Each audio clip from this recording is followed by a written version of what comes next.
স্ত্রী কখনো প্রিয় নারী হতে পারে না, কারণ স্ত্রীর অনেক ভুল। বেশিরভাগ লোককেই যদি প্রশ্ন করা হয় আপনার জীবনের সবচেয়ে প্রিয় নারী কে, স্বভাবতই অনেকেই উত্তর দেন মা।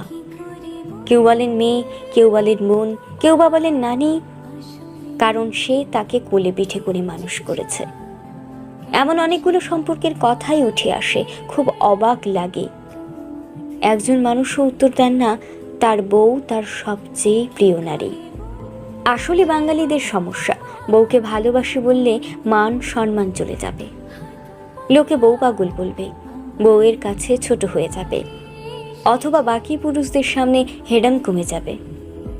এমন একজন মানুষও কি নেই যার হাসপাতালে বেডের পাশে নির্ঘুম রাত কাটিয়েছে তার স্ত্রী, অথবা একসাথে জীবনের যুদ্ধটা করবে বলে বাবার বাড়ির অভিজাত্যকে দূরে রেখে